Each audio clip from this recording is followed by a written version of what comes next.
One of the first things you need to remove if you're trying to remove the fender deck is the seat.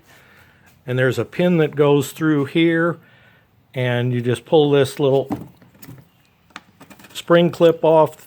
On this one I've got a couple washers so that it's a little tighter. Pull the rod off and then the seat will come off. This is also where your seat switch would be connecting, and you can see on here there is a jumper in there.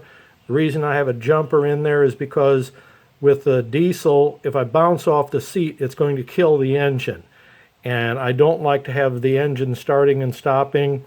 This is a safety device, but in my opinion, I'm going to do more damage to the tractor engine by having this thing just shutting it off randomly. So you need to remove that. There are then going to be 4 10mm bolts. There are 2 on the back side. You need to slide the seat back, and then there'll be 2 on the front side, and you take those off and you'll then just lift the seat mechanism here and it should come right up. Okay, the 595 is a 4x4 tractor, and the lever here to operate it to 4-wheel drive, there's a plastic cap on here. You take the plastic cap off and then a 19mm socket, and you're going to take this bolt out.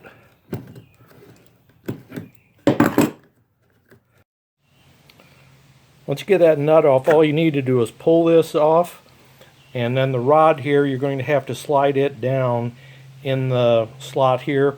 There's enough of a rounded out end to where you can get that out. It's not going to be that difficult.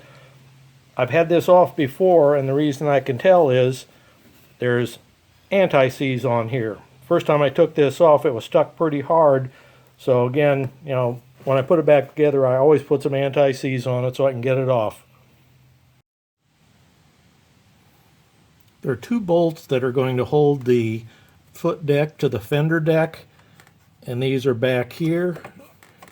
You take out those 2 bolts, and they're little spring nuts on it. They're not a regular nut, they're like a spring clip, which usually are going to be broken, so I'm just going to probably replace those with regular washer and a nut.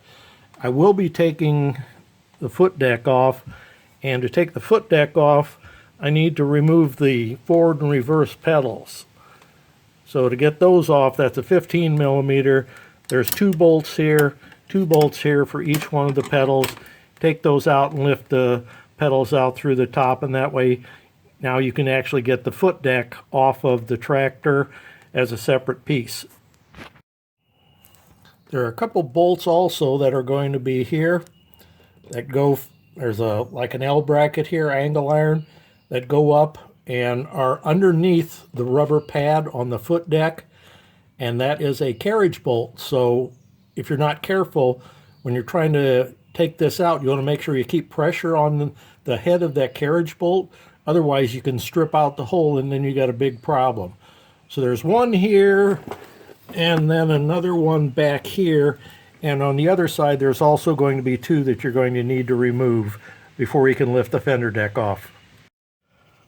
The differential lock pedal is going to also need to be removed, and there's a screw that's holding it on the underside. You go in there and loosen it up, and then you can just bring this out.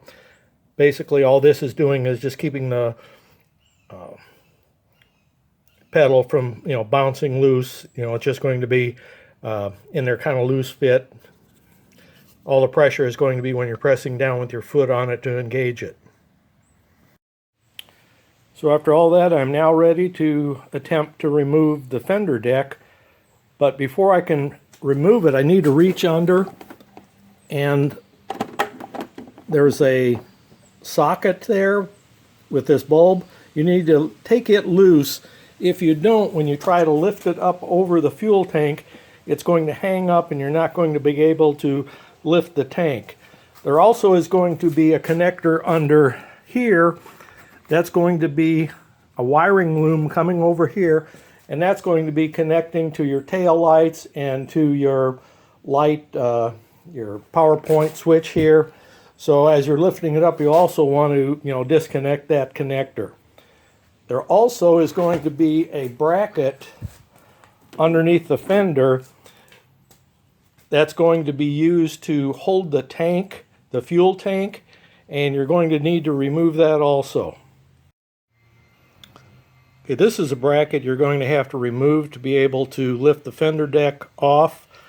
This screw goes into the handle, and it's in about the most awkward place.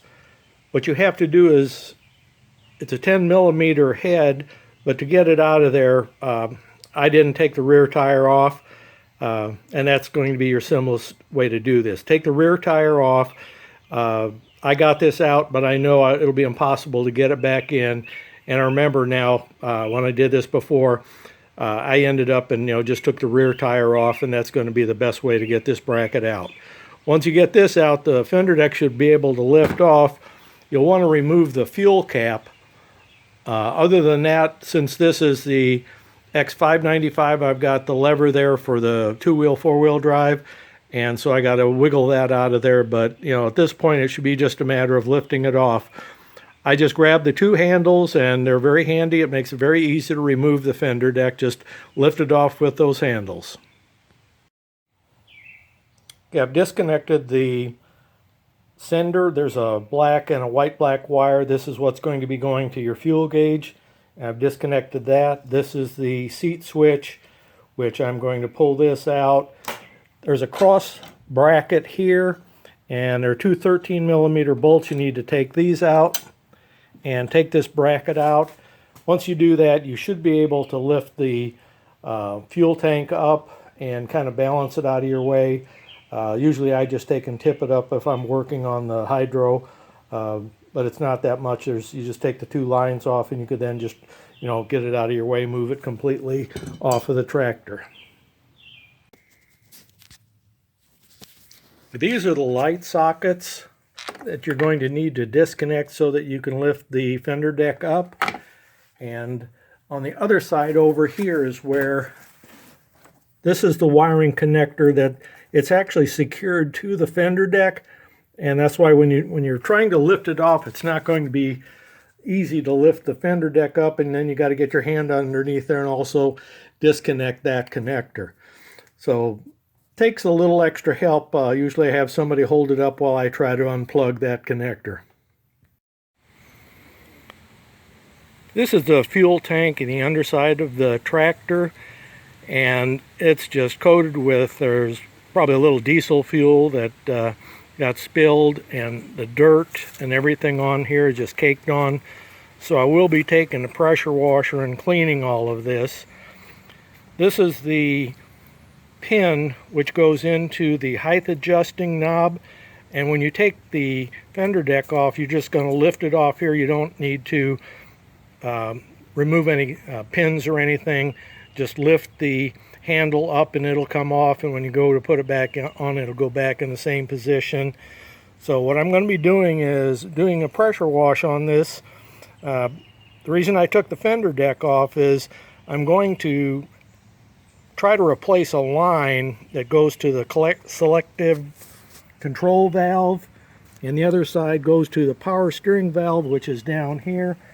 And so I took the fender deck so I'd have a clear view of what the underside there looks like and where the pipe is going.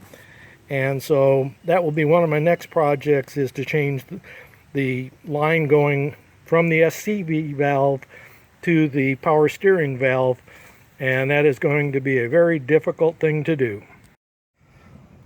On top of the transmission, you're going to have two, and these are actually relief valves so that you can freewheel and move the tractor, and it bypasses the hydraulics in the transmission, and you can freewheel the tractor if you wanted to. In this case, I just pushed it out of my shop to pressure wash it, and what you're doing is you're lifting this lever on the side, you lift it up, and that's going to cause these two freewheeling valves to open up. In the center, this is the implement relief valve. This is where you're going to adjust the pressure for that, and you're going to take this cap off, Then you just need to add a little shim in there depending on how much pressure you want. Mine is now sitting at around 1,000 pounds, and I want to increase it up to around 1,200 because I use this tractor primarily for my loader. So I'll have more videos coming as I do these repairs, but just keep watching. I have about 3 or 4, planned that I'll be adding in the near future. That's all for now. Bye.